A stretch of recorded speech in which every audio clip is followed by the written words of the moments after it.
What's up, everybody, and welcome to another episode of Team Chat Podcast. I am one of your hosts, Jarrett Wilson, joined by Rachel Mogan. Buongiorno. Buongiorno to you as well. How are you doing today? I am doing okay. Good. We got a lot of fun stuff, exciting stuff to talk about this week because last Thursday, June 11th, was the PS5 Reveal event where we finally got to see the full design of the console itself. But not only that, we also got to see a big list of some of the upcoming games that are going to be on the PS5. And there are some real bangers in there, but we're going to get to that in a little bit. But first, I'll tell you about this show. We are Team Chat Podcast, a weekly video game show where we talk about games, the ones we love, the ones we hate, and everything in between. New episodes come out Tuesdays, 9 a.m. Central Time, and you can listen to those on podcast services around the World Wide Web, such as Apple Podcasts, Google Podcasts, Spotify, and others. You can also watch a video version of each episode over on our YouTube channel. You can find us on social media, such as Facebook, Twitter, and Instagram. Join our Discord server. Links for all that are in the description below. And also, you can support the show on Patreon. Wanted to just remind everyone that for the next few months, we are going to be donating 100% of our Patreon money that we raise there, and donating it to either Black Lives Matter or other causes that we want to support within that movement. 100% of our Patreon earnings are going to that, and we are also promoting donations and everything like that throughout our streams. So please check out all that. Donate if you haven't already. Please help support this cause. But if you would like to help make the show bigger and better as well, you can do that by writing us reviews, signing up, subscribing on like the podcast services, telling your friends, all that good fun stuff helps make the show bigger and better as well. But before we get to the main topic of the day, let's get a little bit of news and what's coming out soon in our Moment with Mogan. All right, well, obviously, all of today is going to be about news in general, but in the nearest future... That's very true. In the near future, coming out as of this episode's release date on June 16th, we have Darius Cosmic Collection Arcade and Darius Cosmic Collection Console for PlayStation 4 and Nintendo Switch. There's also Desperados 3 for PS4, Xbox One, and PC. Disintegration, which I will say right this time. Disintegration for PlayStation 4, Xbox One, and PC. Elder Scrolls Online Greymore is out for Stadia. Oh boy. And then tomorrow on June 17th, we have Haxity for PC. Pokemon Sword and Shield, The Isle of Armor, that is, I believe, the first expansion for Pokemon Sword and Shield, comes out for Switch. Pamela, and that is with all... I don't know, abbreviations, P.A.M. whatever. Pamela comes out June 18th for PC. Waking comes out on June 18th as well for Xbox One and PC. Burnout Paradise Remastered comes out for the Switch on June 19. The Academy, The First Riddle, is out for PC. Mac always gets one. Still getting some good ones this week. That's like 3 weeks in a row that Mac's got a game. Yeah, it's been a good month for Mac. The Academy, The First Riddle, that's out for PC, Mac, iOS, and Android. The Coma 2, Vicious Sisters for PlayStation 4 and Nintendo Switch. And, of course, The Last of Us Part 2 for PlayStation 4. That's out on June 19th. I know it's mirrored, so it's flipped, and it's backwards, and the text is backwards, but my shirt says it. I'm so excited. Oh, man, Mogan. Can you believe that we are here at the week of the release of The Last of Us Part 2? I can't. It's still blowing my mind that it's here. I really can't. There is actually a few other games that dare to come out the same weekend as The Last of Us Part 2. Primarily, SpongeBob SquarePants Battle for Bikini Bottom Rehydrated for PlayStation 4, Xbox One, Switch, and man, PC I'm worried now. I think that one's going to steal the market share of Last of Us Part 2. I don't know about this. Yeah, I don't know. I don't know if it can succeed. Tough competition, The Last of Us. Good luck. Oh, man. I've probably... Hopefully by the time this episode's out, or maybe I should be on like my last wrap-up session of trying to replay Last of Us and everything. And I want to do something about that too. So I'm going to be putting some kind of thing to collect thoughts and put all that together to talk about. How far are you right now in your streaming playthrough? So as of right now, this is recording on a Saturday morning. I have three things left. Three areas left.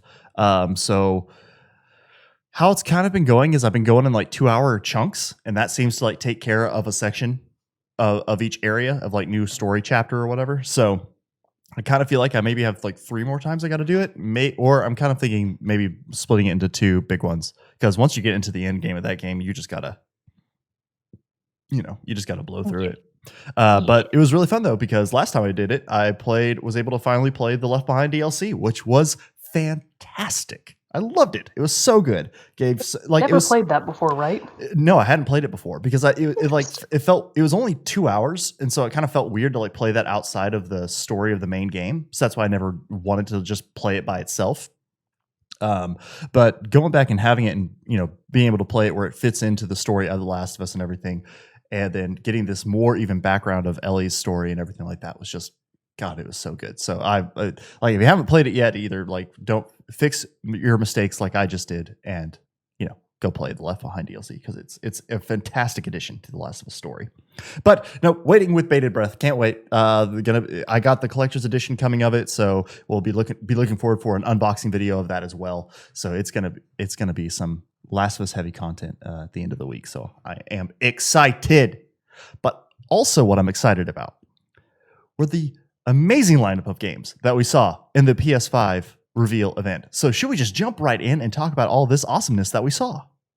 I guess we should, but Lord Almighty, where to start, right? We could start at the beginning, and fortunately, this article that we have is it's from GameSpot's list of all the games. They're actually in release that they were revealed on the thing.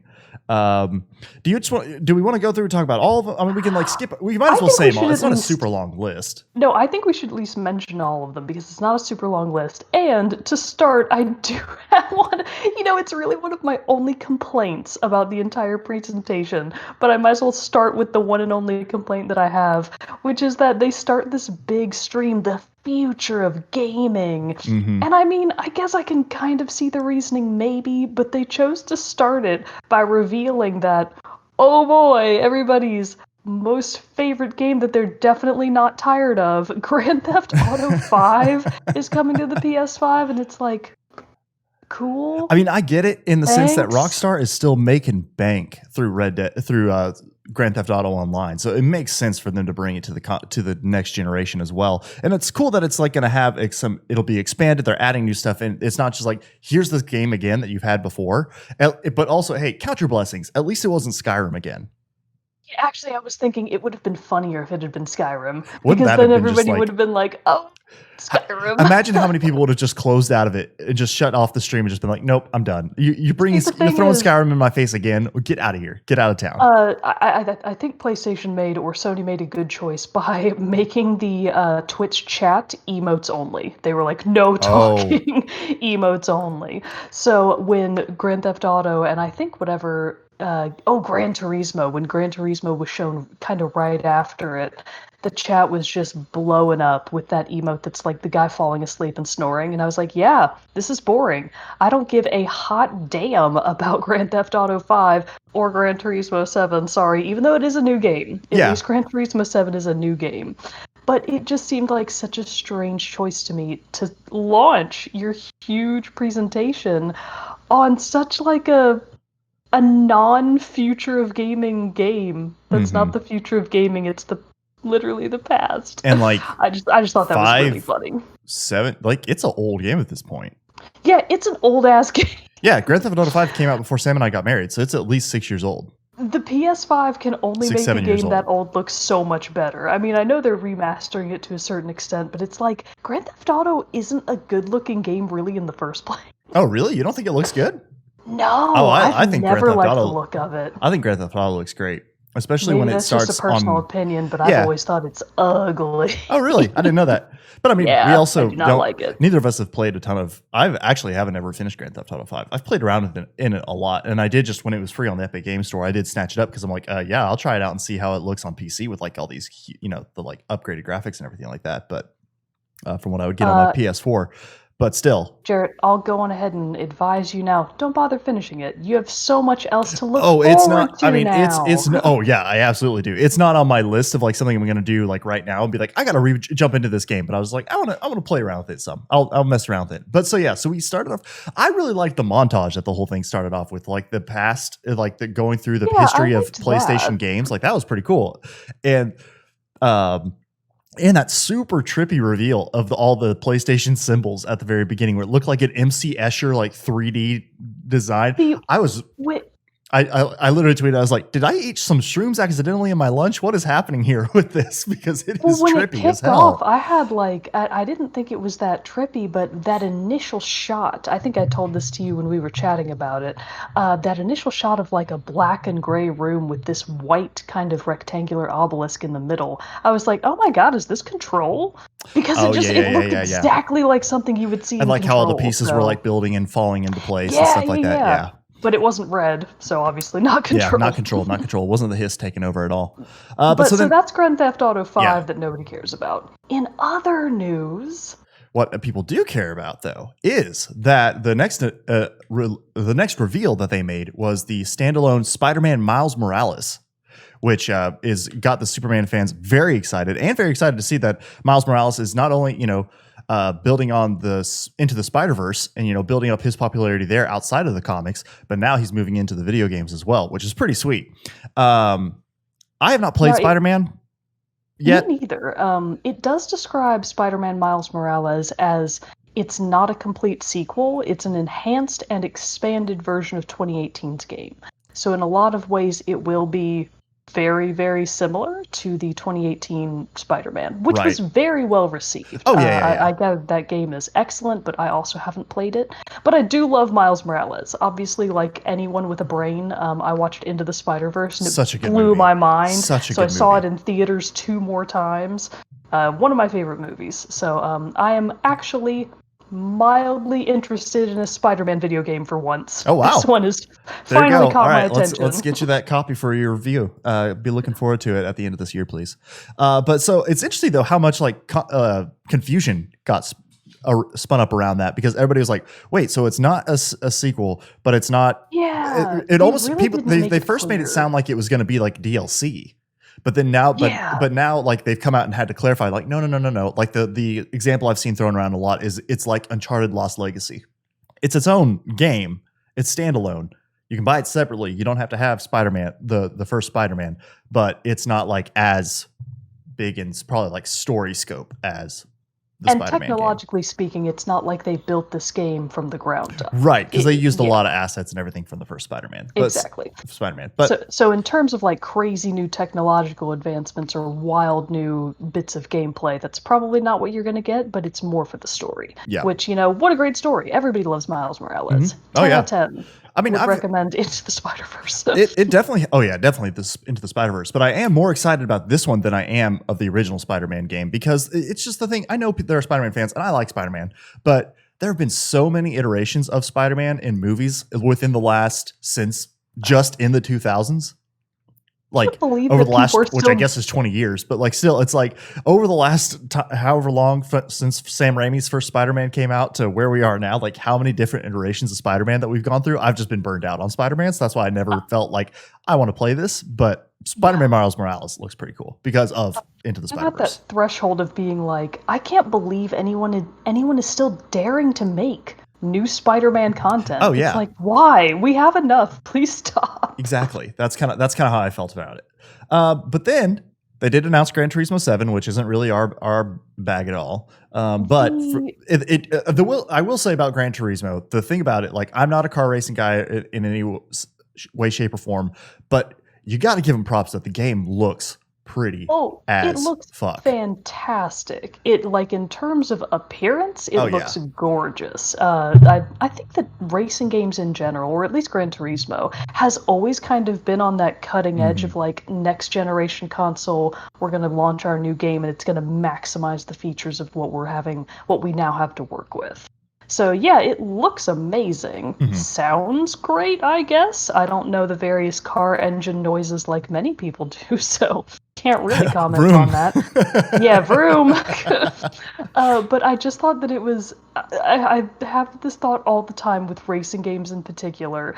They always get people who I guess are competent to play them for their gameplay footage, and I'm like, show me what it will actually be like when I play it. I'm not good at racing games. Oh yeah, it'll be like at a bowling alley with the bumpers on the side, just bouncing off accidentally going backwards. The traffic is coming towards me, and I'm like, I think I'm going the wrong way. Yeah, no, I'm terrible at it. Well, you've all seen through our community Mario Kart night that we had. That's like the only racing game that I'm decent at. and I'm not And even neither very of us good are at good. it. Yeah. No. I'm not that good at it. But no. So you got Gran Turismo 7. If Gran Turismo 7 is your bag, the first one that I was like, oh shit, because it was super exciting to see, very excited. And I know there was that leak that had gone out with some lists, and you kind of had an idea of what you might expect. But it's still like, it's always exciting still when you see the things come true, and you're like, oh my god, right? And we get a new Ratchet and Clank Rift Apart. This was super exciting. Yes. I love that they are reviving Ratchet and Clank. Of course, the Ratchet and Clank for PS4 game that was like a reimagining of the original Ratchet and Clank was still really well received. It was an excellent good game. game. It's on sale right now, by the way. Ooh, actually, A lot of stuff is actually, because very it's like, quick pause because Yeah. I forgot to mention this during the moment with Mogan. Sony's Days of Play sale and Nintendo's eShop Summer sale are both going on right now. And the deals are insane. Yeah. I just picked up Concrete Genie, which is a game that I've been wanting to play for a nice. while. I'm curious about that one too. I'm very curious to see Yeah. what you think about that. It was only $12. Oh, that's and I not was like, bad. hell yes. Hitman 2, we'll talk about Hitman in a minute here, Ooh. but Hitman 2 is only $11. Oh shit, so, really? like on the Oh, PlayStation damn. Store. So if you want to pick up Hitman 2, God, now's the time. I'm going to spend some money on games, I think, today, because somebody, was it you or no? Somebody on our Discord, I think Indy on our Discord, pointed out that Firewatch was on sale, or was that you? Yeah, that was ND. So Okay. ND said that Firewatch was on So sale. I need to finally think pick that up for the Switch. Yeah. I did see it though. So- It's on like goodolgames.com. Also has it for like $5 for PC and Nice. PC and Mac and stuff like that. But yeah, Well, so lots the point of deals is going that on. just across the board, some stellar games from both Nintendo and available on PlayStation are on sale at just crazy prices. So for God's sake, buy now. Buy yeah, low, sell absolutely. high. It's the stock market. Okay, sorry for that quick diversion. So Ratchet and Clank yeah. Rift Apart. This is a brand new installment in the Ratchet and Clank series, which I don't recall when the last like official one came out in the original trilogy. Oh, but it's been a heck of a long time. Yeah. Yeah, it's been a heckin' long time. I think everybody's excited about Ratchet and Clank. Like, who's going to be like, boo, this sucks? But I mean, can we talk about too how much of a showcase it was for the power we're going to be getting from the PS5? My God, that gameplay they showed off was insane. Think about it looks insane. All the destructible environments, all the things that are flying around in particles and pieces of debris that are flying around in those areas that they showed in the gameplay demo. But then not only that, you have the rifting through to alternate planes and realities that is instantaneous, and it's a completely new setting. It's a completely new area, and you just like go through a portal and you're there. And it was just like how seamless and smooth it was, and just how beautiful the animations were, and everything just looked. You can just tell from that, like the PS5 has some power behind it. Yeah, so the premise behind Rift Apart is that it's this kind of time and space continuum being torn apart sort of thing. So in addition to what Jarrett described of Ratchet and Clank like falling through these massive portals that appear to just be between entirely different worlds, they also showed off a new mechanic that kind of looked like a grappling hook, but for these smaller, like in environment, like by level, I guess just rifts, you would call them. Yeah, just rifts or portals where Ratchet. Yeah, Ratchet. I always forget which one is Ratchet and which Clank's one's the Clank. robot. Yeah, I know. I always get it eventually, but I'm like, oh, it's hard to think of them as being separate entities. Yeah. So Ratchet will like throw out a little laser whip thing. It looks like Samus's grappling hook from the Metroid series, and latch onto a rift and pull himself forward through that rift, and it's like bam. You are then wherever that rift has spit you back out across the level. So in terms of combat, you're going to be able to quickly whip around to different areas of the map, and of course get some crazy new battles with enemies, because Ratchet and Clank is known for having some amazingly wild and fun guns and various weapons, and I'm sure they showed off a few of them in this game as well, and it looks like it's just going to be a raucous fun time that Ratchet and Clank is known for. I like that one that looked like it shot like a water fountain that froze. Yeah, They made like an ice fountain thing that like froze and like held a people in place and stuff like that. whatever. Yeah, That was but it was interesting. cool. But then the big reveal at the very end of the trailer is Ratchet and Clank get thrown through a rift, through one of these rifts, and they get separated. And Clank is like, Ratchet, and then a female version of Ratchet drops beside him and is like, who? And Clank's like, what? So what do you think? What bets on name? Do you think it's Ratchetta? Ratchet? Like No, I think it's ETTE? ooh, that's actually a much better name. I Although like your name. although I will say in the trailer, I think when Clank says like Ratchet, she's like, who? So that might not be her name. But I was still just Well, like because obviously her name is Rachette. He didn't have the right Ratchetta. inflection. Yeah, that's actually what my guess was. But no, so I'm very excited about Ratchet and Clank for that. Then we had a couple next ones that we don't know. These next like three we don't know a whole lot about because it was just like reveals. It was like trailer reveals, but didn't give a whole lot of like what's happening. I feel like the first Yeah, one of these, especially this first one here. We yeah, know nothing about this. Project Athia. It looked really cool. Like it looked visually engaging. It looks like it's a cool like magic game. Like it looked like, you know, you're fighting dragons. There are these big fantastical beasts and everything, and you can use like the earth to like. It showed that your character capturing one of these like wolf beasts in a tangle of vines and roots and everything that you just called up from the ground. And so it again, visually stunning. Looked like it's going to be a very big open world game. It's from Square Enix, I believe. Yeah, Square Enix and Luminous Productions.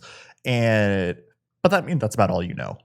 That's about Yeah, it. I really do want to be very excited about this game because from what little we've seen, I like the look of the main character. Mhm. She looks really interesting. I love the look of the world, Yes. but we just have no details at all about really what gameplay is truly going to be like, really anything of what it's going to actually feel like when you play it.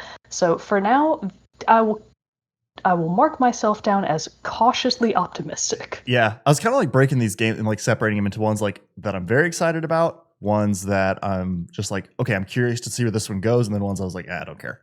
And Project The thing Athia about definitely hit the like, I'm curious to see where it goes. the thing about Project, I say Athea, so the thing about That's Project probably Athea that actually what I it's thought supposed to be. was we'll never know. They didn't say it. They didn't give us any information. How can we prove what it That's true. is? So, Project Athea, the thing that like really grabbed me as being like, oh, that looks fun, was the brief section they showed where she's doing these huge jumps Mhm. to like small cliffs across what appears to be a valley or something. And it looks really fluid and almost like long jump pseudo flying. Yeah. And I love those kinds of like semi-aerial mechanics. They always have such a fun feeling of freedom. So that's the part that I was like, ooh, that looks fun. So hopefully that'll be a big mechanic of the game, in which case tick me up to slightly more cautiously optimistic. Which too, like, makes you wonder what type of how the gameplay will actually be if it is this, you know, because jumping from these tall cliffs and these small areas where you're landing, that's almost platformer-esque. You Yeah, know? it vaguely reminded me of the kind of parkour like platforming of not the Prince of Egypt, Prince of Prince of Persia. Persia? I was gonna say Mirror's Edge, maybe. Yes. But yeah, Prince of No, Persia. yeah, Mirror's Edge too, to a certain extent, but this is obviously third person. Right. So the third Mirror's person Edge is aspect first. makes it a little bit more like Prince of Persia. So it could be very cool. We just need to know a lot more. Yep. But now you're very excited about this next one. The next one looked amazing. So the next one, I'll just go on ahead and tell you what it's called. It's called Kitty Cat in Robot World 2021. That's the actual title of the game. Cybercat 2077. Cybercat 2077. Yes, that's not what it's called. It's called Stray. So this is from Annapurna Interactive. Annapurna? Annapurna Interactive. Oh, I can't I'm sorry. believe I didn't couldn't think of resist. that already. I feel so ashamed. They're a publisher that's put out a couple of really cool games in the near past that I am just blanking on right now, but I know their name because I know that I've played games from them. So unfortunately, I'm forgetting what all they've done before. But Stray appears to be a game where you will play, fingers crossed, I am pretty sure that you are going to play as a cat, as a real little kitty cat, but you are kind of traversing this robot world where there appear to be no humans. You can see some graffiti in the background that says like, RIP humans, sad emoji face. or something to that extent. And all you see are robots, really like humanoid robots in terms of how they behave. They're going about their regular life. They appear to have just fully replaced humanity. Mhm. But you really don't know what you're going to be doing as the cat. The cat wears a cute little backpack. It That has is like a really cute fun. little utility pack, but it's not humanoid. It's just a regular cat wearing a backpack, and I guess you get to walk around this robot city and have cool, fun cat times, which is exactly the kind of content I'm here for. Absolutely. I told Sam about it too immediately. I was just like, Sam, you have to look at this game. But you know what? It actually reminds me a whole lot of, did you ever watch that show on Netflix? I'm blanking now. Love, Death, and Robots. I did not. I heard Oh, so much about it, and then I never got around to the watching it. second episode is very similar to the idea of this game. Like it's just like post-apocalypse world, bunch of robots running around and like exploring the world that once was, and they come across this cat in a house, and it winds up following them because it gets up in one of the robot's lap when it's sitting on the couch, and it's like, I don't know what to do. What do I do with this? What do I do? What do I do? And the other one was like, you got to pet it, and he started petting it. And then the cat started purring, and he's like, "It's vibrating now. What do I do? What do I don't know." And they're like, is it a bomb? Oh my I don't know. And they're God. like freaking A out because they don't bomb. understand what it is. And like, you have to keep doing it now. And it's a That's very funny really episode. cute. Okay, I'm just gonna Yeah, watch episode 2 now. watch I have episode to see 2. that immediately. The whole show is Uh, great, but yeah, that in episode terms of reminded me of it. so it did say that Stray is coming in 2021. We have no idea when, so it's probably going to be a long while yet before we actually see this game release. In terms of what I want from gameplay, God, I hope you just get to be this cute kitty walking around town, and I hope your primary goal is just to make friendly robot friends. I just want to have a fun, cool game with some neat platforming where you get to go around and make robots happy. That's all I want. I mean, given that you have the backpack and stuff, that's kind of what I feel like it is. It's like you're on the quest for maybe finding out what happened to humans or something, but then also, yeah, you're just fulfilling errands and doing puzzles, environmental puzzles and stuff for the robots. That's kind of what You I'm might just be assuming it's like a going to go. little cat courier, a little cat USPS delivery person. Oh my goodness, how fun is that? But yeah, Kitties. so Stray from Annapurna Annapurna. Interactive. This next one is one that I think falls in my very curious category. I feel like this is the one that we have the most information about, just because its trailer was really expansive. It was very expansive. It gave a lot of, and I think it had to be because of what this game is. But Returnal. So basically, what it's from House Marquee. Is it House Marquee or House Mark? I would say Housemark, but honestly, it's not. Okay, Housemark. I think it's clear. Housemark, and I've heard that, and I said it wrong the first time for some reason. But basically, this one at first I was kind of like, okay, this one sounds in tone to like that Tom Cruise movie Live Die Repeat, where it's like he just goes through the same cycle, or Groundhog Day, really. But basically in Returnal, you are a astronaut explorer, we don't really know, who has crash landed on an alien planet and is basically caught in this loop where they have to go through their day, and basically have to like try to escape from this ever repeating loop of time. And even if when your character dies, it seems like that's not a piece. Like there's some other extra puzzle that you have to figure out after you've died, to like return to the life part of it and stuff like that. But the big thing that has me very, very, very interested in this, because it's not something to my knowledge, that I don't know, I at least have not played it. I keep hitting my mic a lot today. Sorry. It's procedurally generated. Basically, every time you restart, the planet you're on is different. It looks different. You'll face different obstacles. You'll face different things like that you have to get across. I have not seen that in a game of AAA graphic quality. I've seen it a lot in smaller indie titles, like Rogue Legacy is one that comes to mind, but I haven't seen it in a game of this scale. And so that's very interesting to see what they'll be able to do. And again, another testament to the processing power of the PS5, that it can algorithmically generate these landscapes in this world that you're going to explore every single time you die. And that I think is going to be very interesting to see how that is pulled off. What was the game that came out maybe last year or a couple of years ago that got really good critical reviews, and it was based on a similar premise, where you kept like going to different worlds and you only had like seconds or minutes to do whatever it was that you were there to do, It got rave reviews. I feel like it may have even been at the Game Awards, but I'm just blanking on what it was called now. But I am that's the too. game that I thought of Well, when okay, this. wait.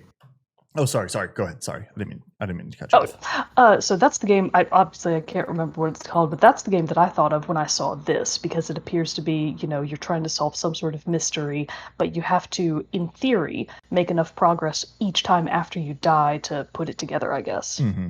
Um, the only thing, I guess the closest thing, now that I'm thinking about it, I guess No Man's Sky, because there are so many planets and so many places that you'll visit. Those planets are procedurally generated. I'm pretty sure, but it's Yes. still It's not it quite still the same feels different. It feels concept. different, Yeah. and so I feel, and Because so in that's this why. case, you're crash landing on the same planet over and over again, Right, and even though it changes a little bit every time you come back, it would seem, it's not like it's an entirely new world. It is right. the same world changing over time.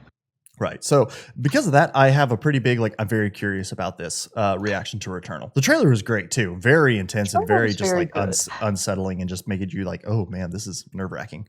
They did also show at the end of it, the tail end of the trailer, what appeared to be a little bit of gameplay that kind of looked like a third-person run-and-gun sort of deal, because your player character, whose name we don't know, which, kudos!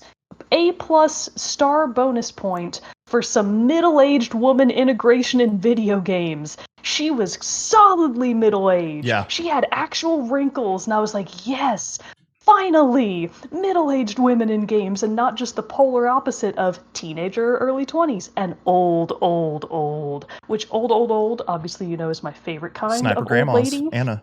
Yes, I'm all about them cyber grandmas, but I was really pleased to see a leading title character in what appears to be an action sci-fi game that is just a normal looking middle-aged woman who has heterochromia. She has two different colored Oh, eyes. that's right. That was the other cool like thing I noticed She's about got them that. David Bowie eyes. Yeah, that was pretty cool. So any more thoughts on Returnal? No, it looks cool. I am really intrigued by it, Yeah, but I same. think a lot of my interest level in this is going to depend on how the gameplay eventually shakes out. I would really like for it to err more on the side of sci-fi horror as opposed to run and gun high octane action I know. games. I could So see. I we'll could see it see. going either way. Like from how it looked and everything. I was kind of like, I feel like this could wind up looking a lot like Control, in how it Yeah, behaves maybe. and how you move around in combat and stuff like that. But yeah, I think something a little more like horror esque would be really cool. If, essentially, because that's how the trailer kind of sets it up too. So that would be interesting to see. Yeah, I mean, the world that she's on and the trailer itself, they set up a tone of like really dark, intense landscape. Hmm. So I hope that they don't just waste that. I feel like that's always a good, fun setting that I'm excited about. Yeah, for sure. Next up, we had. Again, I don't really know. I know the franchise is really big and has a lot of fans. I've just never gotten into it. But Sackboy, A Big Adventure. So it's a continuation of the Little Big Planet franchise. Looked like some fun, Yeah, so cute actually, 3D platforming. it did. I thought when I was watching it that it looked like the game, like the kind of game that you and Sam might like to play together, Yeah, I because can it see just that. looked like fun, cool action that Sam doesn't have to bother reading a bunch of dialogue. I know she hates She that. does. She does hate that. So this might be the kind of game that, you can play with your friends. It did show what appeared to be up to 4 people Hmm. playing together at a time. Unclear whether or not there will be any more than that, but yeah, it looks like fun platforming action, either solo or with your friends, which is exactly what Little Big Planet is known for, very well known for. So huzzah, more Little Little Big Big Planet. Planet. Yeah, Little Big Planet's always kind of struck me as and another reason too. I hadn't actually thought about Sam liking it that much, but I bet you're right because it looks a lot like and behaves a lot like Yoshi's Crafted World, just in its not. I know very different things, but still, just in how it's like everything's either like cardboard or like Sackboy. He's obviously like a crocheted, little Yeah. stuffed ant or stuffed creature, stuffed character, and everything, and and so. But I yeah, I'll have do to check think that. it's I'll have to check sad that that one his out. name is Sackboy. It's too bad he couldn't get a different name. The biggest change Could here for Sackboy: A Big Adventure is that the previous Little Big Planet games were all 2D action, and this is actually 3D platforming. nice. So Sackboy has made it into 3 dimensions officially. Woo! Woo! Now this next one, I was more excited about than I thought I was going to be. I don't know what to make of it. I mean, mainly because I'm excited to see this genre come back. I feel like it's been a while since we've seen the Demolition Derby game come back, and this is Destruction All Stars. So it's gonna have destructible vehicles, awesome on foot characters, and but basically, yeah, it just is gonna be. It's a Demolition Derby game. You know, you're driving around, you get power ups, you have weapons. Your main goal is to destroy the other cars, and you know, I don't think I've played a game like that since Star Wars Demolition on the PS1. So I think Mine would have been an old, maybe the first Twisted Metal game. Mhm. That's how long it's been for me. Yeah, so I mean, this is what I mean. Like, I haven't seen an entry in this one that's raised my curiosity about it since this one. So for that reason, I was like, this would be cool. Will I? But here's the stipulation I come with it. This will be really cool if it's free to play. I don't see myself spending $60 on it Yeah, no, I probably wouldn't either. just because And it's not my type of. It's not overall my type of game. Bro Mogan and I were talking about it, and it kind of looks like like a mix of Twisted Metal, but with Fortnite graphics. And kind of based on the graphics alone, I'm thinking that their audience might err into that free-to-play Fortnite category where, Mhm. you know, they make all of their money through sales in-game. So that's kind of where I'm also thinking Destruction All Stars might go, like, in terms of their territory, which is fine. I feel Well, like that's a great way to get a big player base for a game like this, because otherwise I feel like Demolition Derby is like a little niche. mhm. So I feel like they need all the help they can get to get a big player base. I mean, my expectation with this is it probably is. I would actually, no more think about it. I think it probably will be free to play because think about it, like it did in the trailer make a whole lot of like a big highlight about. Well, okay, I don't know if it'll be free to play. Basically, it looks like you'll be able to pick your characters. You'll have like characters, which I know those characters will come with skins. I know those characters are going to come with vehicle customizations and upgrades and all this different stuff.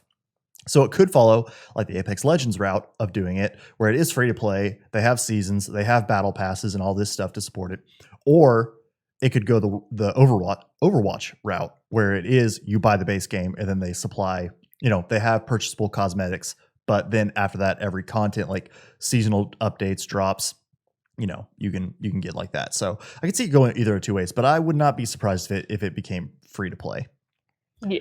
Um, or Uh, or if they start it one way and then because I feel like they've done that with games that are big online multiplayer games like this that don't do well from the standard model, they then transition it. Like Destiny 2 right now is a free to play game.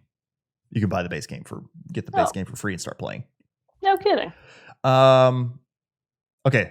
So do you want to introduce this next one? Yes, Because the next one is one that we are actually both very excited about, and so personally, excited. this is my highlight from the entire show, and it's one that I had no. It's brand new. I've Brand never new. heard anything about this game before, and it is Kenna or Kena, depending on how you want to pronounce it.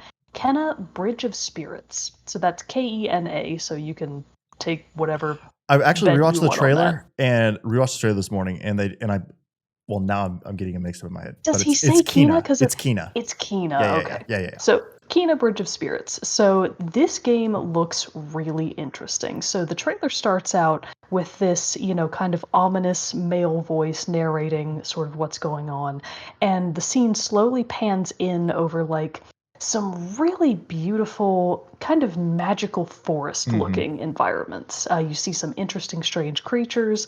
Mainly these adorable little like puffballs that are Yeah. just like these little black creatures that look like it personalized, not personalized,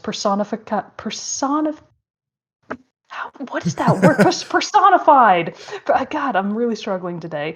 Personified like balls of soot. That's what they looked like to Yeah. me, but they're kind of big. Like in relation to Kina, they would probably go up to like her shin or something, because she herself is a human, or at least she appears to be a human, maybe an elf. I'm not entirely sure. But like also That like early teenager?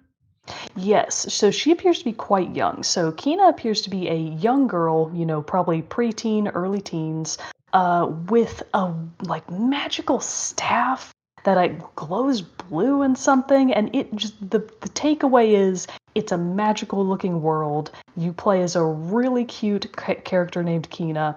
It's unclear exactly what your objectives are, but you appear to be taking down or maybe cleansing evil slash corrupted spirits, because it did show quite a bit of combat of Kina facing down these kind of large beasts. Mhm. So what exactly the nature of those beasts is remains to be seen, but it showed off some really good looking bow and arrow mechanics, which was very reminiscent in some ways. Somebody else pointed this out to me, and I was like, "Oh, you're right about that." It's parts of it looked reminiscent of Breath of the Wild. Oh, Maybe it really? was just the glowing blue that I was like, It did "Oh have a lot of yeah, that. that's Breath of the Wild." So it may have just been the color scheme, but Yeah. That one actually, to me, gave me a whole lot of Ori vibes. ooh, yeah. I mean, at least in tone, I totally In agree. tone, Like the music tone and the and the setting, setting, yes. music sounded very similar to it. But even like but that's where I thought like the blue, like especially in Will o' the Wisps that I'm still playing. I need to get back to it. Oh, But cheers. it Ori creates these can shoot these blue energy arrows, and it looked very similar to kind of how Kina was able to conjure the weapon she was wanting to Yeah, use from her staff. yeah. But the other thing about it that looked really cool is how much those the little creatures help you. And they seem Yeah, to be, because so like it showed in the gameplay stuff, like a whole bunch of them would like jump onto an enemy. You were then able to like shoot the enemy, and they would disperse the energy to of your bolt to be able to hit other enemies. So it kind of looks like it there's some interesting mechanics it there. was a weird mix of like Pikmin in a Yeah, normal non-Pikmin game, and I had that same thought. I was like, look at those very large Pikmin, how they escape from their game. yeah. So So I'm very interested in this this for one, sure. uh, okay. I mean, we already know because it's been a big news, and by this point you've already heard about it. But obviously, like Horizon, Forbidden West was announced, and so that obviously takes the cake for me of what I'm most excited for out of this. But of a new IP, a new story, new everything, Kingdom Bridge of Spirits takes the cake for me as well. Like it was by far the thing. I got goosebumps during the trailer, and I was just like, oh man, I'm all about whatever this is, and it looks like it's going to be a great time. And as far as selling consoles goes, Kena Bridge of Spirits was the game that made me think, okay, I'm definitely going to have to buy a PS5. Yeah, Because if the PS5 isn't backwards compatible, and they didn't mention anything I mean they've about said, whether or not the PS5, like yeah. what exactly that's going to look like. So if it's not, and if Kena Bridge of Spirits doesn't have a PlayStation 4 like bridge port, then yeah, PS5 is going to have to be a definite purchase for me. But we still don't know its price point. Yeah, So which we'll get into that a little bit because we'll talk about the actual console itself after we get through these games. We still got couple more to get through here. So this next one, Life is Strange well, Before the Asteroid. No, yeah, just kidding. It's night. Goodbye Volcano High. Was the other one? Was this I next one? don't know what to make of this game. I don't either.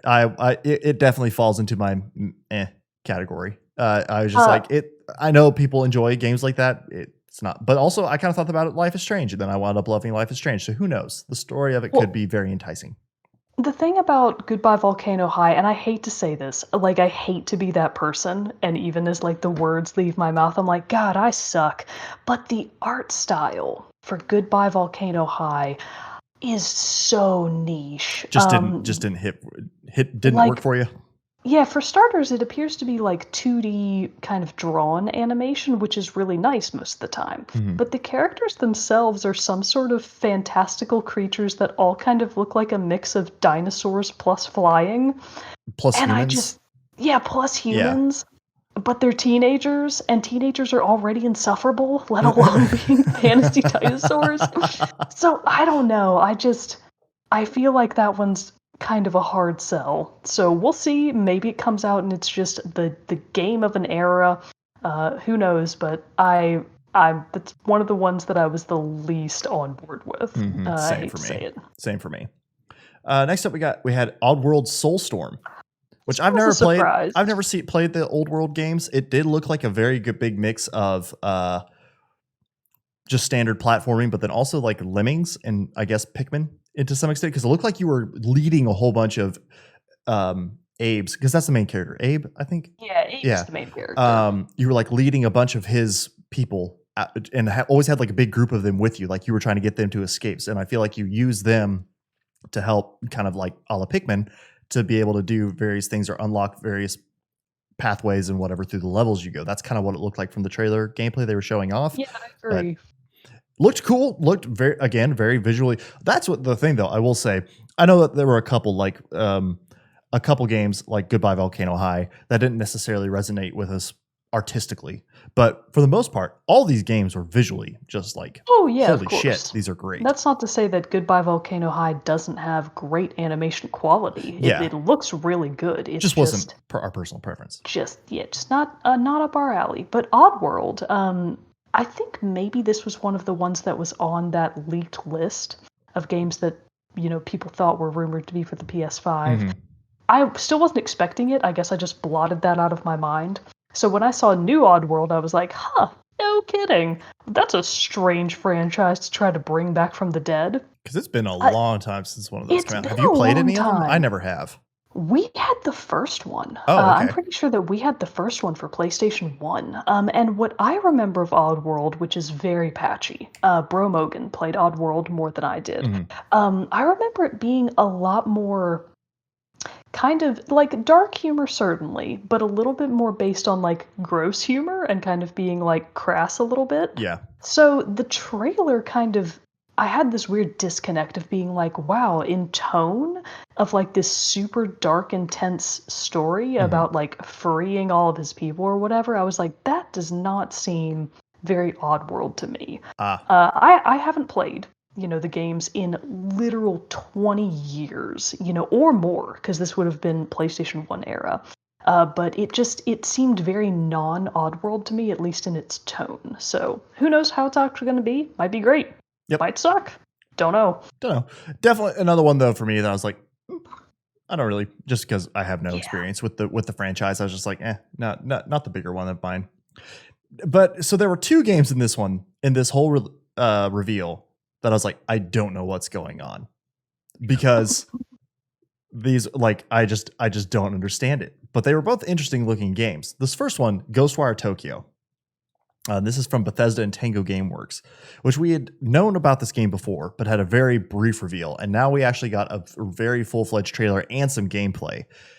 It looks insane. Like, it just looks like the combat of it. It looks like you're fighting Slender Man with umbrellas and like all this other crazy stuff. But it's like neon Tokyo though looks really cool. Yeah, the setting is Tokyo for starters. And in terms of the environment, they really kind of focused in on the environment in their reveal trailer, because a guy came out beforehand and, this was all in the presentation, obviously. Right. And he explained that the PS5, really gave them the ability to create Tokyo the way they wanted to. So if environmental immersion was what they're going for, the environment that they've created looks incredible. Mm-hmm. As far as how you interact with that environment goes, it's kind of unclear, because you appear to be a human, maybe, question mark, with special powers fighting, I guess, just spirit world creatures. Yeah, apparitions At least and they stuff look, like that. like apparitions, ghosts. That's what they looked like to me, but then they kept focusing in on all these Slendermen with umbrellas, which that's not a Japanese spirit as far as I know. Yeah. So that might be something else. So the story of Ghostwire Tokyo is still very much a mystery to me. I mean, this one and the other game that kind of falls, which I just kind of want to go ahead and jump onto it, skip ahead and jump onto it, because like they felt very similar in tone, was that Pragmata that came out. Ooh, which yeah. that one's post-apocalyptic, again, has cats, but it has like some, like, both of those games gave me Pragmata and Ghostwire Tokyo both gave me very strong Death Stranding vibes. And in the sense that I have no idea what this is about, and I have no idea, like, I can't even conjure what's happening in these games. But Pragmata, we got a while. It's 2022 before that'll be out, and then Ghostwire Tokyo. Pragmata just made me think immediately of BioShock 2, because you're this guy in this big, or woman, we don't really know, in this big hulking spacesuit. And then they come across like a little girl, like maybe 6 or so, and her awesome ghost skeleton cat, A+ for the cat, 10 out of 10 would cat again. And then and then shit starts going down, and the girl like hops up on his back, like onto his shoulders. And I was like, that's a little sister and a big daddy. Oh yeah. Obviously, I don't think that's what it is, but I was just like, oh, this is just new BioShock in space. But both those games looked trippy as hell. And Yeah, and Ghostwire we don't Tokyo, know much especially, about them. Ghostwire Tokyo looks like its combat is going to be ridiculous because it looked like a whole lot of, and two, again, just like this is the thing that I think is going to be very exciting with the technology of the PS5 is that, and what should be available on it is the ray tracing that's going to come out of the graphics card, which I think is going to set it, if you've seen any videos of what that looks like on PCs, the lighting in these new games is going to be incredible.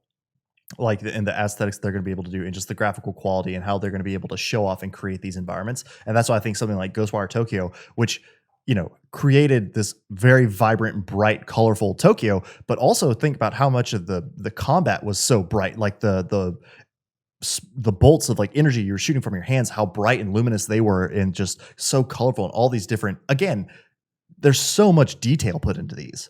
That's what I was blown away with in all these trailers. I was just like, these like, I know I wasn't necessarily expecting like a huge visual quality jump from the PS4 to the PS5, but from what it just looks like, the level of detail in everything that's going to be coming from these games, I'm just like, holy crap, it's going to be insane what these games are going to look like. Next, oh, sorry. Oh, I was just going to say, as always with new technology and these new consoles, it does depend on what the user has access to. So, Right. for example, if a lot of these games rely on having a really good internet connection or having a really high quality 8K 2050 TV or whatever, you're going to need a 4K if plus to somebody, really get the full effect. Yeah.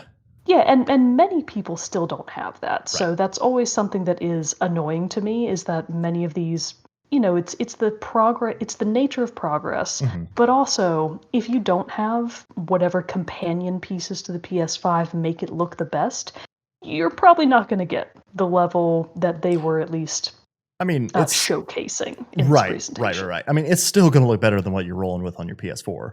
For sure. Yeah, for sure. And everything like that. Yeah. And that's kind of what I'm looking at because I have 4K monitors on my computer, but I don't have any 4K TVs. So it's like, would I want to like be hooked to the actual computer every time I want to play the PS4, which I like, I like sitting on the couch, but we'll see.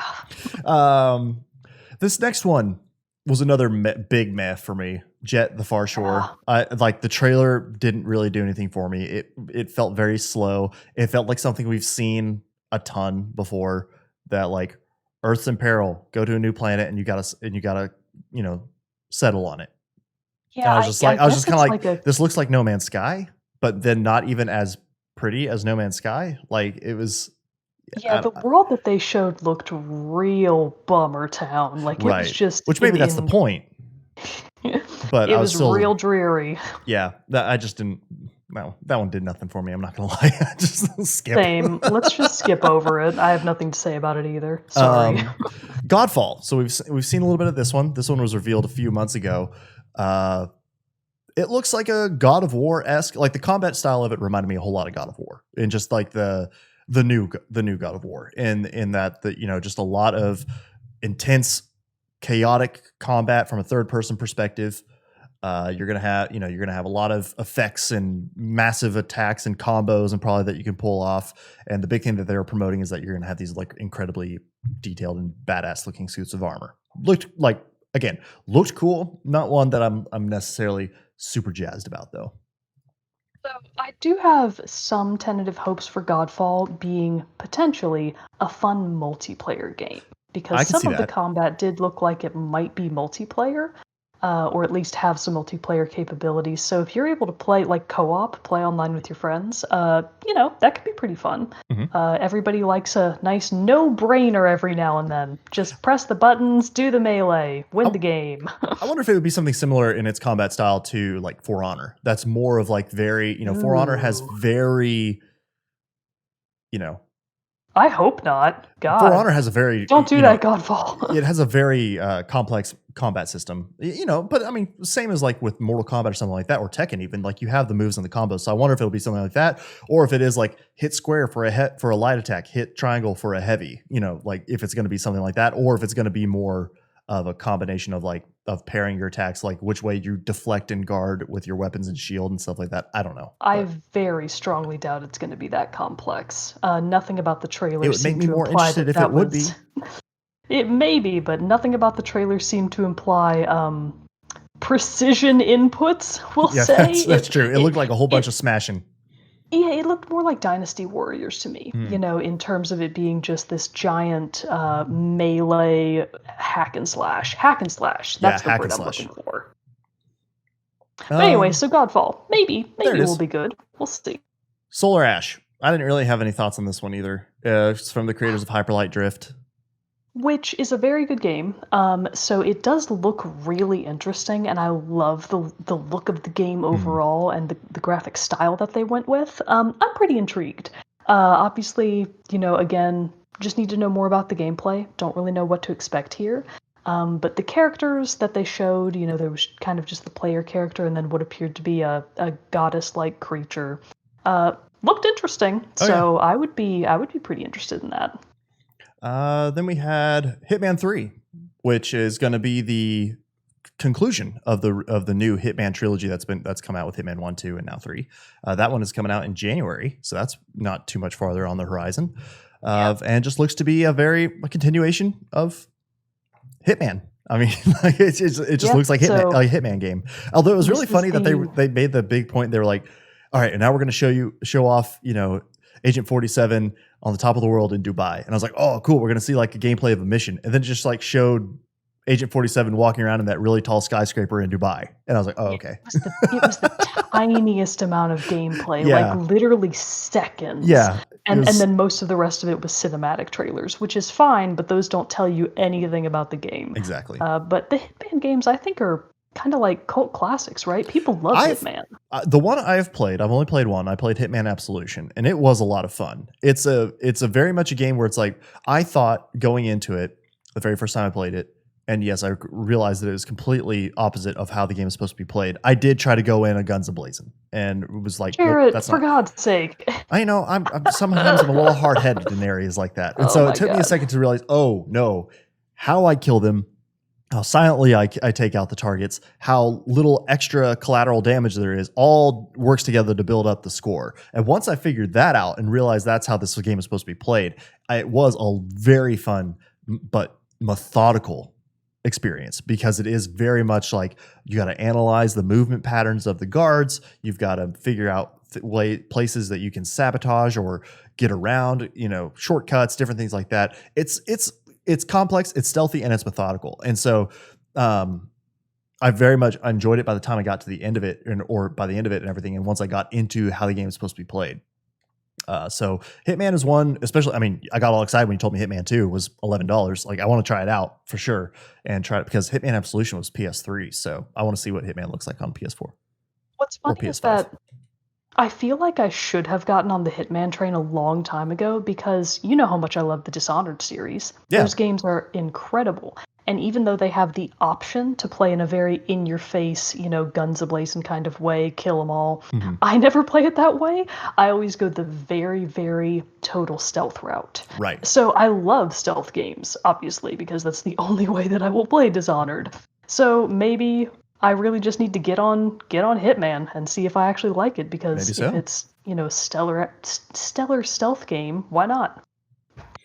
Yep. Let's see. Astro's Playroom. No it looked comment. fun. Yeah, no comment, really. It looked fun. Cute. Cute, like little sandbox game you'd play around in, but ultimately didn't necessarily do anything for me.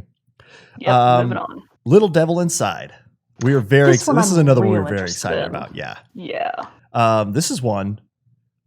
Again, I don't really know what's going on. Like, are you like a treasure monster hunter who's employed by this rich businessman who spends his days in his house just waiting for you to return from your adventures? Because it was so interesting how the trailer paralleled their lives.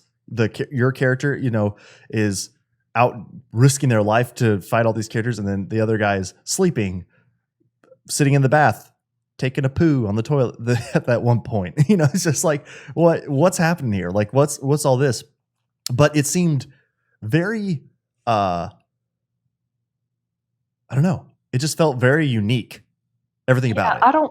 Now, because of the parallels that they drew and kind of the way that they showed them, I don't know, part of me thought that the player character, it seemed like kind of the younger boy or young man, I I wonder if he's literally inside the old man.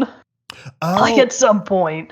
I kind yeah, of I had can that kind of thought. see I was that. like, is he like living in the old man? Or he's the old man reminiscing on his life. Although, Yeah, wasn't so there a scene though in the I don't trailer know. where the adventurer like brings a dead monster to the old man? Ooh, yeah, But you're that could right. still be like a transitionary thing.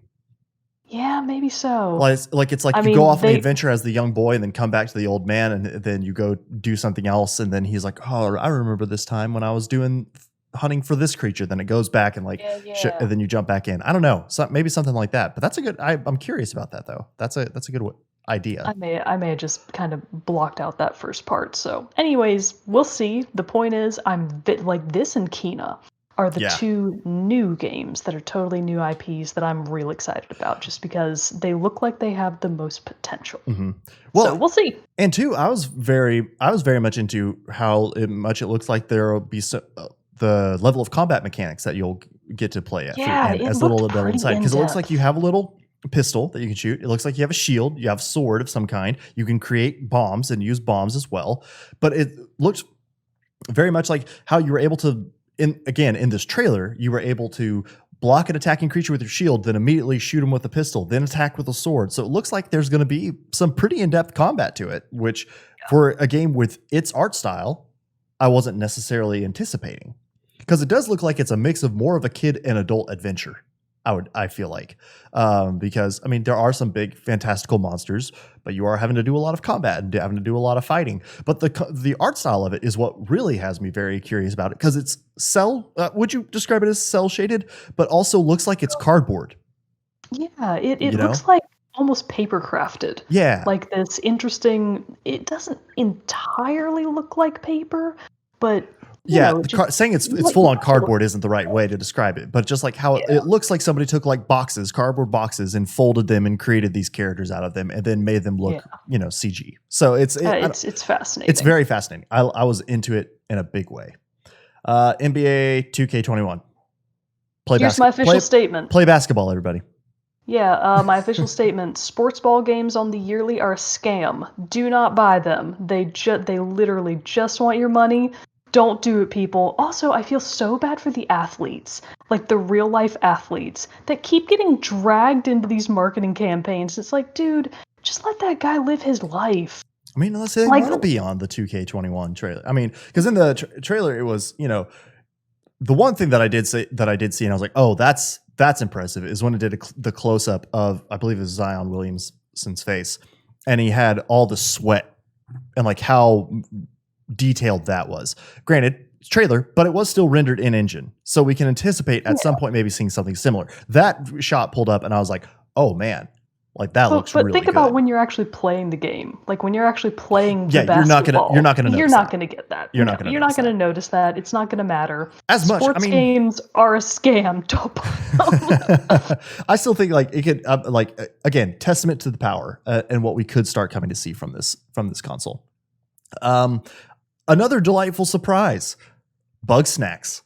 I'm not sure I would say delightful. I was very confused by this I was game. very confused by it, but I also because of like the little strawberry creatures at the beginning and everything, I was like, okay, I know they've getting games here that have shown off that you get to be cats. But if there's any game that I've seen in this whole presentation that I believe Sam would be down for playing with me, I think it's Bug Snacks. And I showed her the trailer for Bug Snacks, and I was 100% correct. She was into it from the very beginning. And she like loved it, the little strawberry. And then when you meet the walrus character who then eats the strawberry, she's like, oh, don't eat that strawberry. But then when she saw the arm like turned into strawberries, she was like, what? And I think that game, so it looks like it's like you go around and then you can eat things, and then whatever you eat then becomes represented on your body in some way. Yeah, so you appear to just be a player character inhabiting a world or an island where all of the creatures are mixes of a creature plus food. Yeah. So there's strawbees that kind of look like little bugs, maybe, and then Mhm. there are, I guess, many other creatures, again, just made of various types of foods. And you, as the player, when you eat them, parts of your body become them. I don't know why. What purpose does that serve? But we'll see. Doggo, fender butt.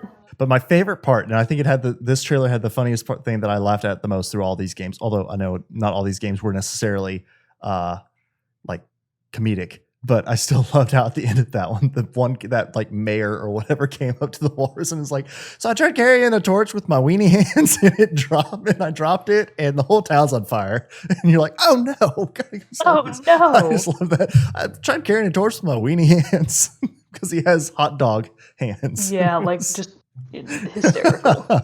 It made me laugh a lot. I wasn't expecting it. And then things took a radically different turn as the people's champion, Demon Souls, finally got announced with its official remake. And everybody in our Discord went crazy bananas with excitement about this game. I haven't played Demon Souls, but I was so excited to see it be announced for all of you who are so excited for it. You know, because we have several people in our Discord who are huge fans of the game. You, Bro, Mogan, Destroya. So it's like there are a lot of people who love that series, and so all of your collective excitement when it got announced, just filled me with joy. It was. I'm only a fan by proxy. Like, I'm a fan because I know other people are so excited about it, and I love the concept of Dark Souls, and this is basically the first Dark Souls. Demon Souls is the precursor to what we now know as the Dark Souls series. So I'm very excited that Demon Souls is getting its day in the sun again, and making its way into because Demon Souls was for the PS3. So this is going to be a big jump from its origins to now. And it had to be early PS3 too. Yeah, it was. It was not a good-looking game. Demon Souls was a rough-looking game. And it's a rough game, so that makes sense. But on PS5, it looks stunning. This is one of the better-looking games that I thought we saw, just in terms of how immersive the environment is, of course, and just how everything looks typical, like, demon gross. Yeah. I was like, yeah, all of that looks terrible. That's exactly how it should look. That looks like a terrible world to live in. So there's that one. This next one you were pretty excited about too. Yes. I think more for its inspirations rather than the game itself. Yes, so this is more of a leap of faith for me. So they showed a lot more about Deathloop, which we did get some footage of Deathloop back at E3 2019. So it's been a hot second since we had any more info on this game, but this is the one that's coming from Arcane Studios. So its publisher is Bethesda, but the developer's Arcane. And Arcane Studios did Dishonored. One of my favorite action stealth games ever. Love Dishonored and Dishonored 2. So on faith alone for Arcane, I am tentatively very excited about this one. Nice. The gameplay that they did show, I mean, was just cut and paste Dishonored. It looked very Dishonored. It was Dishonored. They showed an ability that the player character has, and I know they said his name, but I can't remember it. He has this ability where, like, he projects an orb of light or something into the, a few feet away or whatever, and then rapidly transports to that location. That's just Dishonored. Yeah. That's your Dishonored shadow step ability, or whatever Corvo calls it, edgelord. So a lot of the gameplay and combat looked just like Dishonored, which is a good thing. Dishonored's combat and its gameplay are stellar. And even if they just improve and expand upon that, sure, I'm on board. What I'm less on board with is the concept, and I know that feels like kind of a weird thing to say because it does seem interesting, but the idea of the world is that you, as the player character, you're an assassin, and you're caught in some sort of loop world, similar to Returnal that we saw earlier. Which I thought was interesting that there were two games kind of focused on that same concept. So you're basically reliving the same day again and again and again, and you as the assassin, you know that you're reliving the same day. Mm-hmm. So you're engaged in this never-ending duel against these other assassins, with the idea being, I guess, that if you kill all of the other assassins within one loop, I would guess, you escape the death loop? Yeah. Question mark? And that's all pure guesswork. No, you hit it right on the head. There's another GameSpot article that details more about Deathloop after the reveal and everything, and that's definitely what it talks about. And your character's name is Colt. Colt. Yes. And the main They other really strayed far from the Corvo path, huh? That's true. Really funny. They did not go far. And it's funny too that it's another game where you're dealing with assassins. I mean, Dishonored, you're an assassin. Hysterical. That's pretty funny. I hadn't put that two. I hadn't You put know those what? two together yet.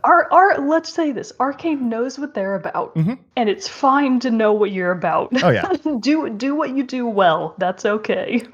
But yeah. So yeah, it does look like you go through this thing, this sequence. You have to. I think it says 8 other assassins that you're trying to do before midnight without being killed in order to break free. But the interesting other little hook they have to this is that you can also play as another character, Juliana Blake, who is like Colt's main rival, trying to take him down. And if you're playing as her, you can actually jump into other player games to try to defeat them. That is kind of the multiplayer aspect of this one. That's really interesting. Yeah. That's a fun, weird new take on multiplayer that I'm all about. I love it. Now, how it'll actually feel when you do it, who knows? Maybe she's super OP, and maybe she's like impossible to beat. Yeah. Or maybe it's the case where it's really balanced and it just feels like a really fun, nice experience for everyone. So I love to see developers take new risks or just new ways to do multiplayer. I'm all about that. It looks like it could be a fun combination of like a normal 8v8, or like free-for-all thing because of free-for-all multiplayer, but then also elements of games like Predator Hunting Grounds or Friday the 13th, or what's the other one? Evolve, where it's like 4 people against 1 kind of thing. So it's, so I wonder if it's kind of a mix of that style with just a typical 8v8 like free for all game. That'd be pretty interesting to see with the Juliana Blake character. That'd be very cool. The key difference that I will say that I'm expecting between Dishonored versus Deathloop is that, and again, this is largely because of the way that I choose to play Dishonored. I really never had many 1v1 combat instances where it was me versus another AI character that was kind of like a boss fight in terms of them being really powerful and me having to actually like melee combat it out. Again, that's because I went primarily stealth. Most characters never even fought me. I just choked them out and then I ran away. Right. But this game appears, this game, at least for the assassins, the other 8 assassins that you're trying to take down, I get the feeling that those will be much more intense 1v1 combat instances. That's at least how they seem to be setting it up. Yeah. I could also see it though being a thing where it is still very stealth based because you're trying to like hide because everybody wears masks. So it's not like you're going to, so it's probably going to be a sequence of trying to find out clues to figure out who even are the other players.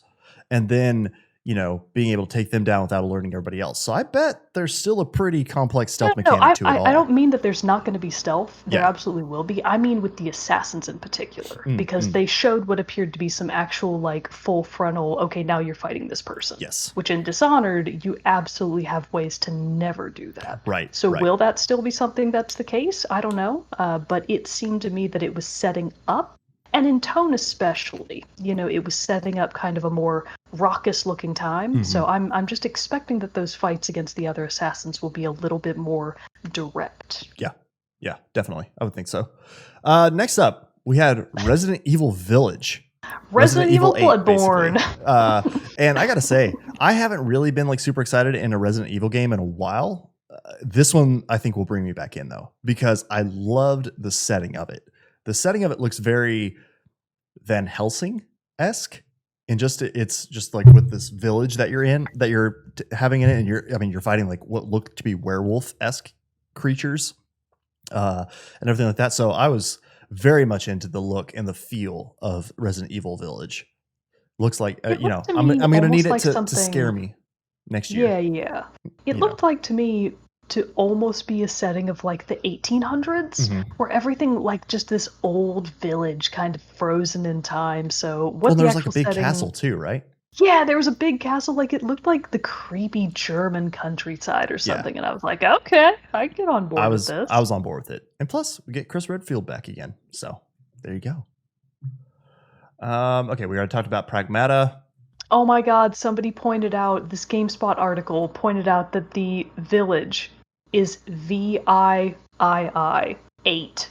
Yeah. They cheated it in there. I didn't notice with the Roman numerals. I thought at first it was just this game called Village, and I was like, I'm very into whatever this is. Then it said Resident Evil, and I'm like, oh, okay, I'm still very into this. I just wasn't expecting it to be the next Resident Evil. Yeah, me neither. The trailer, when it starts, I didn't know that it was Resident Evil until the very end. Like, I didn't even guess it. So I do think that it's setting itself up to hopefully be kind of its own new experience, which is nice. But one of the characters is a repeat. What's his name? Chris Redfield. Chris, yes, there we go. I always want to call him Carlisle. Carlisle. In my head, his name is Carlisle. I don't know. So we talked about Pragmata already a little bit and what we can discern of that one, but the big one, Skeleton Cat. That's all I care about. The big reveal that I knew in my heart of hearts was coming, but was still so excited to see when it actually was revealed. Horizon Zero Dawn is officially getting a sequel with Horizon Forbidden West. Looks like Aloy's... or what? Oh, or as Bro Mogan put it, Horizon 5 will goes west. And I was like, yes, that's perfect. I did like that. I laughed pretty good at that too. But this one looks like it's obviously a continuation of Aloy's journey. You see Silence, her companion. Okay, it's a little spoiler to Horizon Zero Dawn, sorry. But you see, do you care? No, I don't care. So it shows Aloy, obviously. And then it shows Silence, who is like her companion helper in the first game, but then takes a turn toward the evil at the end of it. So you're obviously going to be, and it looks like he's kind of just like starting to take the abilities and everything and create his own like community tribe that I'm sure he will use for his own nefarious purposes. But it looks like you're moving, like far out. Like the first Horizon like took place, I want to believe, around Colorado-esque, like the Midwest, I think. And then a little bit northern, maybe towards Canada and stuff like that. But this one, it goes west. Aloy goes west, and looks like San Francisco seems to be a setting, like you're and everything, or the rundown, post-apocalyptic San Francisco. But like a lot of things I was excited about there. Again, the sheer beauty of that trailer was a thing of beauty, quite literally.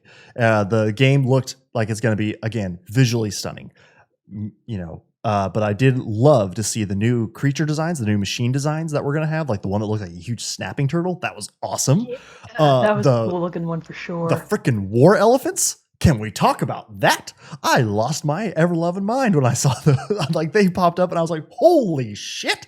I can't believe getting to take those down. The Thunderjaws were big enough, and the Stormbirds in the first Horizon Zero Dawn were a big enough enemy, but these war elephants look like they're going to be insane to fight because it's oh man, everything about it I was excited about. That there are going to be underwater areas you get to explore now. That was a thing. Like you could get in water in Horizon Zero Dawn, but you couldn't like swim, go under, and all that stuff. And that looks now from the trailer that's going to be an added part. So that is really cool too. Obviously, Horizon Zero Dawn is still currently sitting at my number 2 game of all time. So of course I'm jazzed for a sequel, and I can't wait. It's so exciting. And then for anybody like me who still hasn't played Horizon Zero Dawn, the first one, I didn't know until I saw this trailer that Silence, this character that I know nothing about, is Lance Reddick from Fringe. Which makes it even better. And he's amazing. So I had no idea that Lance Reddick was in this game. Yeah, no, he's great. I forget what his character's name is from Fringe, but he's phenomenal. Love Lance Reddick. Also, the concierge in the Hotel Continental in John Wick series. So. Oh, no kidding. Yeah. Huh. Lance Reddick. Man, also, what a badass name, right? Right? Lance Reddick. That's Reddick. Real name. It just rolls off the tongue, and you're just like, badass. His parents just like set him up to be a lifetime of badassery. Oh, right? I know. It's great. So that wraps up the full list of all the games. Tons of games. Tons of great games, and it was an incredible. Like I think I was jazzed the whole time. Like I said, there were a couple in here that we were just like, like not too excited about. But overall, all these games, I was like, yeah, I'd give that a shot. Yeah, I'm interested to see where this goes. Yeah, I want to play this hands down. Before we talk about the console itself, and I know we touched on this, but what were your like top 3? Tina, Little Devil Inside, Stray. I really want to be a kitty. Yeah. Just let me be the kitty in all games, and I will be very happy. My top 3 are Horizon Zero Dawn, obviously, is number 1. But then I think but then very much for me after that, a very close second is Kena Bridge of Spirits, and then again Little Devil Inside. Those games look very fun, and I cannot wait to get my hands on those. Yeah. There's okay. a lot to be excited about already. Oh yeah, for sure. And like this was great to get to see. But then the surprising part of this whole reveal was the actual reveal of the console itself. Like they showed it off, we got to see it. We got to see the cool new design, which I am personally in love with. I think it looks great. It's a breath of fresh air for console design. Like it's not anymore just a black box. Like it has some curves to it. It has different colors. It's white, black with blue. The DualSense controller looks awesome in this whole like very futuristic white. Yeah, I love it. Yeah. Somebody else pointed this out because the memes are already off the charts. Oh yeah, for I've been the seeing like people PS5 putting design. like heads and stuff on it. Oh to my make god, it look the like memes characters. are so It's funny. great. So it does, like when it's standing up, somebody pointed out that it totally looks like Seto Kaiba from Yu-Gi-Oh! Because he has like this huge popped collar, like white trench coat, and he wears a black turtleneck underneath it, and it's like, oh my god, the PS5 is Seto Kaiba confirmed. That's hilarious. I was dying. But so the design of it was really cool. Huge fan of that. What did you think? Like first thoughts of it, other than the meme potential? No, I love the design. I think it looks really sleek. I do wonder how stable it will be if you lay it on its side. Because it looked very curved. I've seen people say you can very easily. It works both ways. Okay. And it's designed to work for both ways. I do think that it's nice that they finally let the PlayStation unzip its jacket. Maybe now it will finally be able to breathe and get some air on those fans. So hopefully that'll help with the notoriously loud fans on the PlayStation. Mm-hmm. The controller looks really good. I love the controller. To be fair, I don't know what haptic sense means, and they kept showing that word. I think it's just going to be very. Don't know what that means.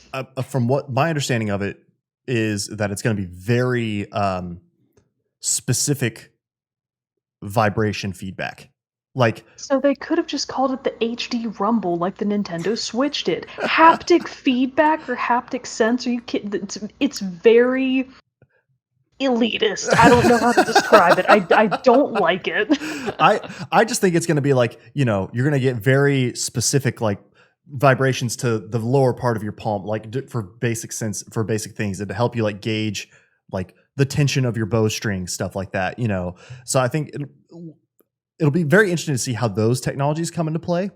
But again, like it seems like they gave this thing it's going to be a fairly robust controller, so I'm very excited about that as well.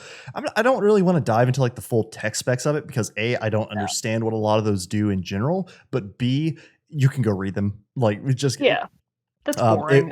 It would just be me saying like it has this, but the big takeaways are like I would have talked about. You got the ray tracing. You're going to have the 1 terabyte internal SSD.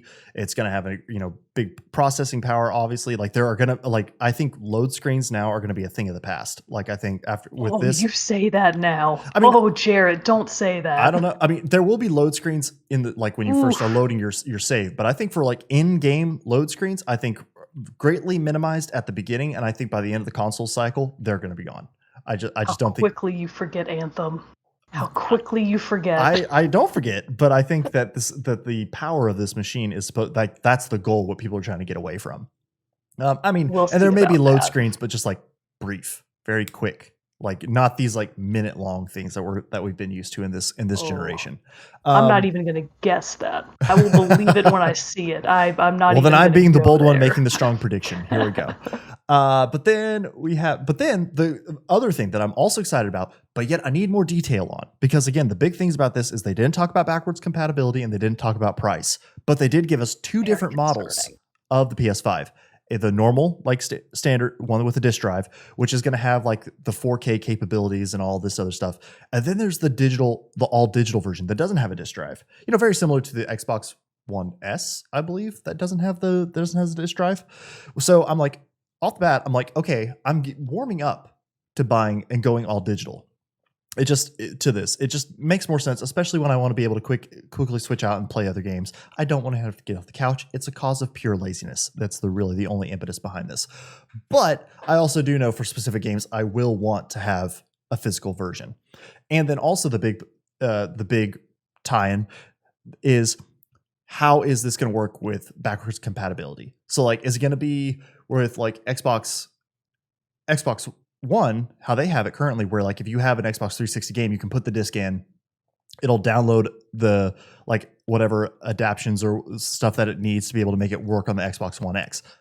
If that's how the PS4 backwards compatibility is going to work, you're going to need that disk drive, which is going to make it so that means you're going to, potentially you're going to be paying more to be able to have the backward compatibility stuff. But that's what I mean. That's what makes it difficult to make the decision on which one I want.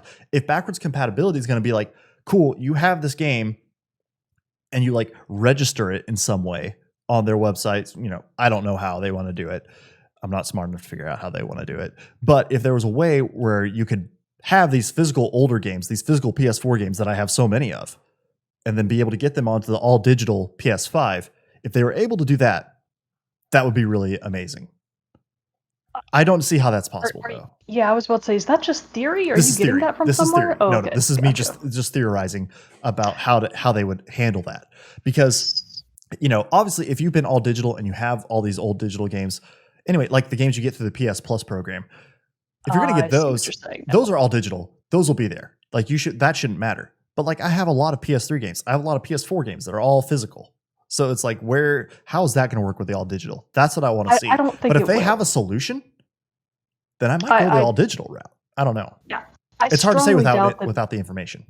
Yeah, and I super doubt that there's going to be a way to play your old physical games on the all digital PlayStation 5. I don't think. Yeah. I really don't think that's going to be the case. I think if you want backwards compatibility, I really see the only way of that being the case is if you get the disc drive PS5, which we were having quite a bit of internal debate, me and one of my chat groups, about, which of the two do we think is actually going to be the more expensive one? Because if you go the all-digital route, you're probably going to need 20 times the storage. And storage is what really jacks up the price of consoles. So if you go all digital, is it already going to come equipped with a larger storage capacity? If yes, how much more or less expensive will it be? Because with the disk drive, the theory is that that's just one piece of hardware. You stick it in the PS5 and you're done. But with storage, depending on how much you want or need, that could get really expensive really fast. So I'm really not sure which of the two I think is actually going to be the more expensive one. I'm still on the fence. I don't know which way is likely. I think the one with the drive will be the more expensive one, because I think that also having the drive allows them to put more. Again, I'm not a engineer, console designer. I do not understand this stuff. I'm talking out of my ass here, but I feel like having that is what's going to be the beefier model, because reading it off the disc is going to save. I don't know. I don't know. I'm getting into pure conjecture that I have no idea what I'm talking about, but I still feel like the one with the drive will be the more expensive one. It's going to be the one touted as the one that they'll make into the workhorse, I guess. But probably will have some more like graphical ability, higher graphic abilities and stuff like that. But I don't know. I hope they do make it where the drive is easy to upgrade, because 1 terabyte drive is not going to go far. Like 500 gigabyte didn't go far at all in the PS4 and the Xbox One X. So they're going to have to do something. They're going to have to make that easy to swap out, or else that's going to be really difficult to get anywhere with. That's what finally forced me to get my new PS4, because I had my old white one, but then I ran out of space. And I was like, oh no, I'm finally out of room on this sucker. So I had to go get one of the 1 terabyte PlayStation 4s, which Gertrude, she's still chugging along. So yeah, I agree. I do hope that they have more options for larger storage across the board. But also, I'm real nervous about the price point. I think it's going to be. What do you think it's going to be? Mention it. I think at $500 minimum. I that might be too much, but I feel like, how is it going to be any less than that? I think, I've seen some people throw around 600, but like that seems so high. I think that seems real high. I'm thinking. I agree with you. I think 500 base for the built-in, for the one with the drive. The digital version, 450. It'd have to be bigger than $50. I bet it's $399 for the digital version, $499 for really? You think so? I think so. I think best case scenario for the disc drive one, at least, is maybe $450, maybe. But, Yeah, we'll have to pure see. conjecture. It's We just, have no idea. New console, new hardware, new tech in there, and I bet I just feel like they're really. I think that now, like where it's becoming the space where you can play games across more things and have more all these different avenues to play these games across on multiple platforms. I think now the drive to have the PS5 and the Xbox One match what you could experience potentially on a PC is becoming stronger. And so I think that's what they're having to throw more of this processing power and everything into the PS5 and the Xbox One or whatever. What's that new Xbox called? I don't even remember. Xbox Scarlet. I don't care what they're calling it for real. It's Xbox Scarlet. I've blanked on what it's actually called, so I'll refer to it as that. But the next generation of the Xbox, also, I think they're really trying to build them to be more comparable to what you would experience on a PC than what it currently is. So I think doing that in and of itself is going to really be what kicks up the price a little bit. So what else? I think we may have exhausted everything we have. you can say about the PS5 because that's as much as we know right now. It is. That's as far as we've gotten. Still should be still planning to be released in holiday of this year. And everything like that. You can sign up. I actually did sign up to be notified when pre-orders go up on Best Buy, but I think there are a couple of different places you can. Best Buy, Target, and one other. I think you can sign up to get notified when pre-orders go live. But yeah, overall, super impressed with the event. Super impressed with the lineup of the games that they're showing up, that they showed off, and super impressed with the look of the console itself. Obviously, still have my questions, but I'm pretty sold on it. It looks like it's going to be a amazing piece of hardware, and we're going to get some incredible games out of this. Yeah. Fingers crossed for a slightly more accessible price point. Yeah. Black Friday, here we come. Yeah, for real. But anyway, and that's the other big question too, is I still want to see how they're going to handle, because Xbox unveiled that smart delivery, where it's basically if you buy a game for the Xbox One and then you get the Xbox, I cannot believe I'm blanking on what the next one is, but the next called Series X. Yes, I think yes, Series X, Xbox Series X. See, Xbox, freaking get better naming conventions it's for God's sake. Xbox Scarlet is so much easier to remember. It is. Microsoft. It is. It very much is. Fix your naming conventions. I'm wanting to see something like that laid out from Sony, because basically what it is you buy an Xbox One X game, and then you get the Xbox Series X. You're able to immediately play that game. You don't have to rebuy it. You don't have to buy an upgraded version. You just get it. So I'm very curious to see if Sony is going to do the same and what that looks like. But so far, I haven't really heard of what that is, because especially we're getting with Last of Us Part 2 coming out this week. I'm going to want to play that on my PS5. I don't want to have to rebuy it, which is what I had to do with the first Last of Us, because it came out at the very end of the consoles generation for the PS3. They came out with Last of Us Remastered for the PS4, and I bought that one. I don't want to have to keep doing this for these games that are coming out this year.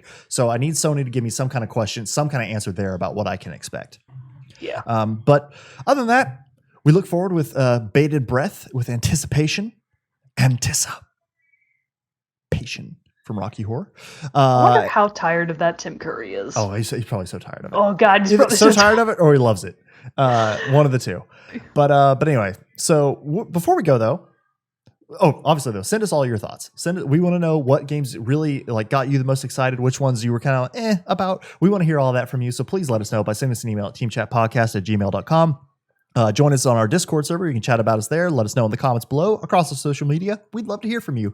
But please let us know what you thought about this, about the PS5 Reveal event.